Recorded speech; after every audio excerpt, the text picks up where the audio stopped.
Assalamualaikum warahmatullahi wabarakatuh. Yang saya hormati Bapak Agung Sudi Darmawan selaku Prodi Manajemen Fakultas Ekonomi Universitas Negeri Jakarta.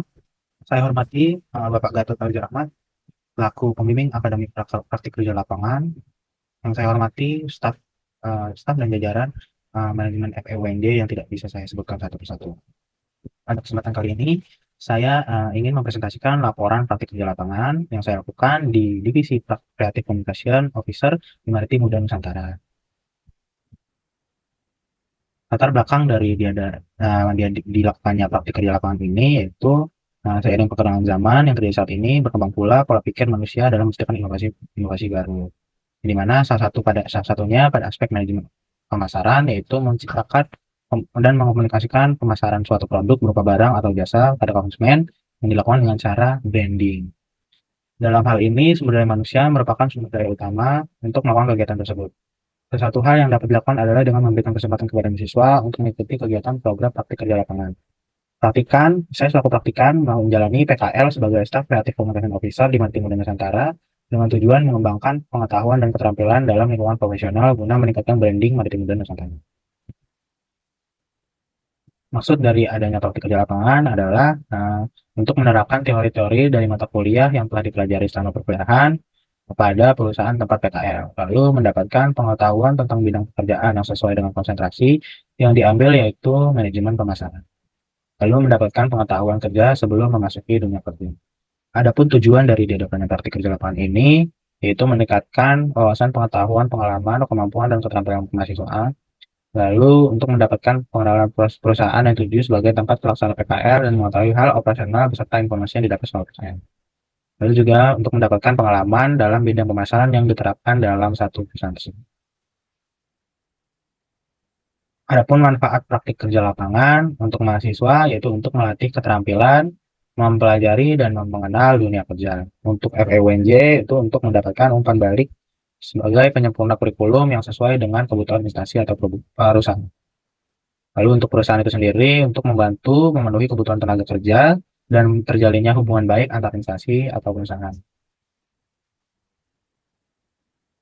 Nah, disinilah tempat saya selaku praktikan melakukan praktik kerja lapangan yaitu di Maritim Muda Nusantara yang beralamat di kampus C STIE Indonesia, Jakarta. Saya ditempatkan di divisi Creative Communication Officer. Adapun tahapan praktik kerja lapangan yang pertama yaitu tahap persiapan. Pada 16 Desember 2024 saya melakukan pencarian lowongan magang. Lalu pada 5 Januari 2024 saya mengurus surat keperluan magang dan pada 2 Februari 2024 saya dinyatakan diterima magang di Maritim Muda Nusantara. Lalu selanjutnya ada tahap pelaksanaan praktik kerja lapangan yaitu saya melakukan praktik kerja lapangan terhitung dari 16 Februari 2024 sampai dengan 31 Juni 2024 dengan skema bekerja work from home dan work from office mulai dari jam 8.30 sampai jam 5 sore di hari Senin hingga Jumat. Lalu tahapan terakhir dari praktik kerja lapangan yaitu tahap laporan yang dimana saya selaku praktikan membuat laporan dengan menggunakan data yang dapat dari perusahaan di mana data tersebut diolah dan diserahkan sebagai laporan praktik kerja lapangan kepada Universitas Negeri Jakarta. Lalu ada sejarah dari Maritim Muda Nusantara itu sendiri, di mana Maritim Muda Nusantara merupakan organisasi kepemudaan Indonesia di bidang kemaritiman dalam bentuk perkumpulan dan asosiasi. Didirikan pada 13 Desember 2018 di Jakarta oleh Kaisar Akhir, Antonius Riojo, Irmanda Hikman, Ranitia Nurlita, Denny Suharso, dan Bondan Baskara. Maritim Muda sendiri telah mendapatkan pengesahan sebagai Badan Hukum Perkembangan Maritim Muda Nusantara melalui keputusan Menteri Hukum dan HAM pada tanggal 14 Februari 2019. Maritim Muda Nusantara juga telah memiliki 34 organisasi daerah dan 45 organisasi cabang tingkat kabupaten, kota, dan kawasan. Visi dari Maritim Muda Nusantara itu sendiri adalah mewujudkan Indonesia sebagai poros maritim dunia dengan pendekatan pembangunan berkelanjutan dan pemuda sebagai garda terdepan. Lalu misi Maritim Muda Nusantara itu sendiri adalah menjalani dan menyiapkan sumber daya manusia di bidang kemaritiman yang profesional, berdaya saing global, beretika, berdedikasi, dan mampu mengedepankan kepentingan nasional. Lalu mengembangkan ilmu pengetahuan dan teknologi kemaritiman dan menguatkan budaya maritim. Adapun arti dari logo Maritim Muda Nusantara itu sendiri, yang pertama gelombang lautan mencerminkan sebuah jati diri bangsa Indonesia sebagai bangsa bahari kepedulian akan sumber daya perikanan yang berkelanjutan dan semangat maritim. Tulisan maritimmuda.id menginformasikan alamat website Maritim Muda Nusantara. Warna merah pada tulisan juga menunjukkan semangat dan keberanian pemuda untuk membangun maritim Indonesia guna mewujudkan Indonesia sebagai poros maritim dunia. Lalu warna biru tua, gradasi warna biru tua dan biru muda menunjukkan semangat kemaritiman yang harus terus menerus dilanjutkan dari generasi ke generasi bangsa Indonesia. Adapun struktur organisasi yaitu Bapak Kaisar Akhir selaku Ketua Umum dan Kak Aaron Joses selaku Ketua Harian yang menaungi bawahan-bawahan di setiap divisi secara langsung. Seperti pada visi misinya, Maritim Muda Nusantara berfokus sebagai garda terdepan yang berusaha mewujudkan Indonesia sebagai penerus maritim dunia. Adapun kegiatan perusahaan yang dilakukan yaitu Maritim Muda Mengajar, yang dimana Maritim Muda Mengajar adalah program yang difokuskan untuk menerapkan kurikulum kemaritiman di sekolah-sekolah khususnya di daerah pulau dan pesisir. Lalu ada Maritim Muda Hub, yang dimana program ini merupakan penyedia media dan forum diskusi serta pertukaran informasi antar anggota dan antar pengurus Maritim Muda Nusantara. Lalu ada prestasi hub Maritim Muda yang ditujukan untuk melaksanakan hal penyadaran, pemberdayaan, pengembangan pemuda agar mampu berpartisipasi dalam pembangunan kemaritiman nasional. Lalu ada ekspedisi Maritim Muda Nusantara yang dimana merupakan program pelayaran pemuda dengan kapal perintis dan kapal tol laut untuk melakukan kegiatan sosial. Lalu ada Maritim Techno Incubator yang dimana merupakan program inkubasi anak muda yang memiliki ide bisnis berbasis teknologi kemaritiman. Lalu ada Maritim Muda Awards yang dimana merupakan program untuk memberikan penghargaan kepada pemuda Indonesia yang berprestasi di bidang kemaritiman. Lalu ada Arungi Samudra yang dimana program unggulan dengan rangkaian kegiatan untuk seminar edukasi yang bertujuan untuk membangun pemuda dan mengembangkan ekonomi biru Indonesia dalam rangka mewujudkan Indonesia sebagai poros maritim dunia. Adapun bidang kerja yang dilakukan praktikan yaitu praktikan melaksanakan praktik kerja lapangan pada divisi Creative Communication Officer di Maritim Muda Nusantara dengan Kak Aaron selaku mentor utama dan Kak Dewa selaku mentor pendamping. Divisi Creative Communication Officer adalah divisi yang bertugas memasarkan dan menyambungkan informasi pada media sosial. Adapun rincian tugas praktikan selama melaksanakan praktik di lapangan adalah sebagai berikut, yaitu pengelolaan media sosial, desain grafis, pembuatan video promosi, pembuatan artikel promosi, pembuatan digital aktif, pembuatan proposal sponsorship, dan menjadi media partner. Praktikan bersama tim CCO atau Creative Communication Officer melaksanakan pekerjaan dengan mengelola informasi maritiman di media sosial. Yang pertama yaitu pengelolaan media sosial TikTok, pengelolaan media sosial YouTube, pembuatan artikel informatif website, pembuatan proposal dan mencari sponsorship, dan mencari media partner. Adapun rincian dari pekerjaan pertama yaitu pengelolaan media sosial TikTok, yaitu step pertama dengan melakukan analisis dan menetapkan tujuan konten. Maritim Muda Nusantara sendiri memiliki fokus mewujudkan Indonesia sebagai poros maritim dunia dengan pemuda sebagai garda terdepan. Nah, maka praktikan menargetkan pemuda dengan rentang umur 18 sampai 35 tahun sebagai audiens konten, dan praktikan juga membuat konten pilar yang antara lain konten edukasi, konten entertainment, dan konten promosi. Untuk konten edukasi itu akan berisi informasi dan wawasan seputar kemaritiman, dan untuk konten entertainment itu akan berisi tentang konten yang berisi hiburan dan humor. Lalu untuk konten promosi akan diberikan konten yang berisi promosi atau penawaran produk dan layanan seputar kemaritiman. Lalu step kedua yaitu dengan mencari, membuat ide konten. Praktikan mencari ide konten dengan cara menganalisis tren yang sedang booming di media sosial, dengan mengemas perencanaan ide konten tersebut dan mencatatnya menggunakan Microsoft Excel. Lalu step selanjutnya yaitu praktikan memproduksi video konten. Nah, dalam membuat konten, praktikan bisa menjadi talent ataupun kamera person. Jika praktikan menjadi talent, praktikan akan bertugas sebagai pembawa informasi pada konten tersebut, dan jika menjadi kamera person, praktikan bertugas mengoperasikan kamera untuk mengambil video pada saat pembuatan konten. Lalu step selanjutnya adalah menyunting video konten, yang mana praktikan menyunting video menggunakan aplikasi CapCut dengan menambahkan elemen, subtitle, dan mencocokkan warnanya. Selanjutnya, dengan melakukan publikasi, praktikan mempublikasi konten tersebut melalui akun media sosial TikTok Maritim Muda Nusantara.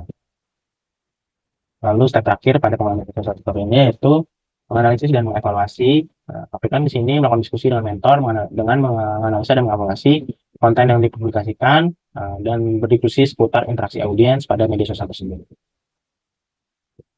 Lalu ada pekerjaan selanjutnya yaitu pengelolaan media sosial YouTube. Hal yang pertama dilakukan pada pengelola media sosial YouTube ini, yaitu mencari dan membuat ide konten. Pastikan bersama tim CCO, berdiskusi dengan mentor, bersama-sama mencari referensi konten kemaritiman melalui Google dan YouTube. Lalu dari diskusi tersebut membuahkan hasil yang mana konten yang direncanakan adalah melakukan peliputan museum dan galeri tentang kemaritiman dan melakukan peliputan pasar ikan. Dalam langkah ini, pembagian tugas juga sudah dilakukan, yang dimana ada beberapa tugas, yaitu sebagai host, news anchor, camera person, animator, editor, scriptwriter, dan music director. Lalu step selanjutnya yaitu membuat storyboard. Nah, sebelum memasuki tahap produksi konten, praktikan dan CCO membuat storyboard beserta skrip agar memudahkan tim saat produksi berjalan. Nah, storyboard ini berisi tentang jalannya sebuah peliputan atau perencanaan pada saat peliputan gitu, dibuat pada Microsoft. Lalu selanjutnya adalah tahap memproduksi video, di mana saat produksi video konten, praktikan bertugas sebagai kamera person yang mana mengoperasikan kamera dan mengambil momen video dari awal peliputan hingga akhir peliputan sesuai dengan storyboard yang dibuat. Step selanjutnya yaitu menyunting video, yang dimana praktikan menyunting video menggunakan aplikasi CapCut dan Canva dengan pekerjaan yang meliputi pembuatan cover, pembuatan subtitle, menggabungkan video, menggabungkan musik, dan menyesuaikan warna. Nah, setelah video sudah jadi sempurna, praktikan mempublikasikannya melalui akun YouTube Maritim Bunda Nusantara. Setelah itu, setelah posting beberapa hari, setelah berposting beberapa minggu, praktikan melakukan diskusi bersama tim CCO dan mentor mengenai analisa dan evaluasi konten tersebut, yang dimana diskusi tersebut membahas seputar respon audiens. Lalu pekerjaan yang ketiga praktikan lakukan yaitu pembuatan artikel informatif. Yang pertama, step pertama yaitu mencari ide bahasan artikel. Yang mana praktikan mencari ide bahasan artikel dengan banyak membaca informasi melalui Google seperti kegiatan edukasi dan berita maritim. Lalu selanjutnya praktikan mulai menulis artikel menggunakan referensi yang telah didapatkan, yaitu menulis artikel yang membahas peliputan kemaritiman. Setelah menulis artikel, jadi artikel diberikan praktikan kepada mentor untuk diperiksa terlebih dahulu. Jika ada revisi, mentor akan memberikan kembali ke artikel, dan jika tidak ada revisi, maka mentor akan memberikan artikel kepada praktikan untuk diserahkan ke divisi web developer untuk diunggah ke website. Terus selanjutnya ada publikasi, yang mana setelah artikel jadi dan disetujui mentor, praktikal akan memberikannya kepada divisi web developer untuk diposting di website Maritim Bunda Nusantara. Lalu pekerjaan selanjutnya adalah pembuatan proposal dan mencari perusahaan sponsorship. Step pertama yang dilakukan adalah mencari referensi perusahaan. Untuk memperbanyak pengetahuan mengenai perusahaan yang ada di Indonesia, praktikan mencari referensi perusahaan satu persatu melalui akun website dan media sosialnya guna mendapatkan kontak atau nomor perusahaan yang akan dituju. Step selanjutnya adalah praktikan membuat ulang daftar perusahaan yang berpotensial dengan memfokuskan perusahaan yang terletak di Jabodetabek. Praktikan menyortir perusahaan yang tersebut supaya masih bisa dijangkau. Lalu selanjutnya pembuatan proposal, yang dimana praktikan dan anggota tim lainnya bersama-sama menyusun dan membuat proposal acara, yang dimana proposal tersebut dibuat menggunakan aplikasi Canva. Setelah proposal jadi, proposal akan dikirimkan ke mentor untuk direvisi. Jika ada revisi, mentor akan memberikan kembali proposal tersebut. Jika tidak ada revisi, maka mentor memberikan proposal tersebut dan untuk disebarkan ke staf divisi marketing untuk disebarkan ke perusahaan tersebut juga. Lalu step selanjutnya adalah mengirim proposal ke perusahaan, di mana proposal ini disebarkan melalui akun email pribadi dan WhatsApp pribadi dengan acuan kontak person yang sudah ada. Lalu setelah melakukan pengiriman proposal, jika pesan dibalas, maka praktikan akan melanjutkannya mengajak perusahaan tersebut untuk mengobrol atau berdiskusi secara langsung. Jika tidak bisa berdiskusi secara langsung, maka melakukan meeting online. Di mana pada meeting online ini pembahasan akan mendetail mengenai konsep acara dan tingkat timbal balik, dan praktikan berusaha semaksimal mungkin untuk membuat dealing yang menguntungkan kedua belah pihak. Lalu pekerjaan selanjutnya yaitu menjadi media partner, yang dimana praktikan sendiri menjadi media partner pada sebuah acara olahraga ekstrim, yaitu di XI 2024, yang dimana diselenggarakan oleh Kompas Gramedia, dibawahi oleh Diandra Promosindo. Nah, di step pertama, praktikan menjadi media partner dengan menerima timeline dan script artikel, video, dan poster acara di XI 2024. Nah, praktikan diberikan tugas untuk memposting video, artikel, poster sesuai dengan timeline yang diberikan oleh panitia di XI 2024. Step selanjutnya adalah praktikan mengecek timeline, skrip artikel, video, dan poster acara JFI 2024. Pengecekan tersebut meliputi bahasan artikel, kualitas video, dan penulisan poster acara. Lalu selanjutnya, praktikan melakukan publikasi, yang dimana praktikan mempublikasikannya melalui website Maritim Muda Nusantara, media sosial TikTok, Instagram Maritim Muda Nusantara. Adapun kendala yang dihadapi praktikan selama praktik kerja berlangsung, yaitu sulit mencari ide konten. Maka dari itu, cara menghadapinya, praktikan berdiskusi dengan mentor sama-sama untuk sama-sama mencari ide konten dan mencari referensi konten. Lalu selanjutnya, terbatasnya peralatan dan perlengkapan untuk praktikan melaksanakan pekerjaan. Cara praktikan menghadapinya yaitu dengan menggunakan peralatan dan perlengkapan milik pribadi.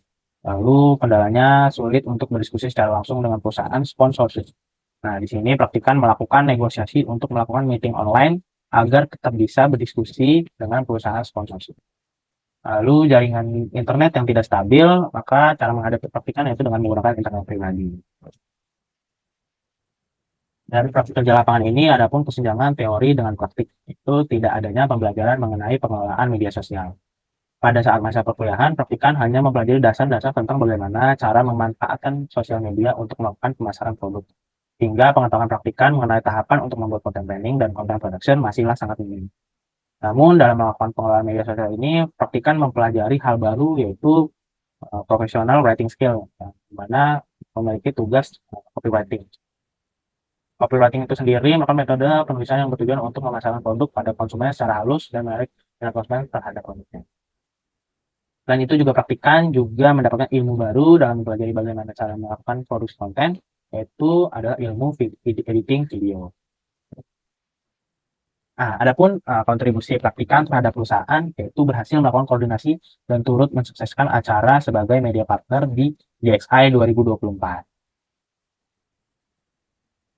Lalu yang kedua adalah berhasil mendapatkan banyak sponsorship pada program unggulan perusahaan yaitu program Arungi Samudra.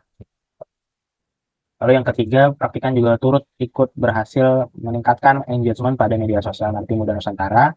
Seperti pada contoh yang saya tampilkan, itu sebelumnya hanya 67 likes, hanya 1 komentar, dan hanya sedikit yang membagikan konten tersebut. Namun setelah praktikan menjalani praktik kerja lapangan, semua itu meningkat. Nah, kesimpulan dari praktik kerja lapangan yang praktikan lakukan di Maritim Muda Nusantara selama 5 bulan, yaitu dengan adanya praktik kerja lapangan, praktikan juga dapat memahami dan mempraktikkan beberapa mata kuliah yang telah dipelajari selama bulan. Salah satunya pada mata kuliah kewirausahaan digital, yang dimana dalam mata kuliah ini praktikan mempelajari pemanfaatan media sosial sebagai sarana untuk melakukan pemasaran dan publikasi kepada masyarakat luas. Adapun rekomendasi atau saran yang praktikan berikan untuk mahasiswa yaitu untuk mencari perusahaan dan menyiapkan berkas PKL jauh-jauh hari agar mendapatkan perusahaan yang sesuai keinginan dan bidang pada jurusan kuliah. Untuk FEUNJ, untuk memberikan beberapa rekomendasi tempat praktik kerja lapangan kepada mahasiswa di perusahaan atau instansi yang bekerja sama secara langsung. Dan untuk perusahaan tempat praktik kerja lapangan, untuk mempersiapkan fasilitas yang layak sesuai kebutuhan bidang kerja di tiap divisi, dan membagikan tugas yang jelas secara rinci untuk tiap mahasiswa yang berada di divisi masing-masing. Sekian dari presentasi laporan praktik kerja lapangan yang saya berikan. Kurang lebihnya mohon maaf. Wassalamualaikum warahmatullahi wabarakatuh.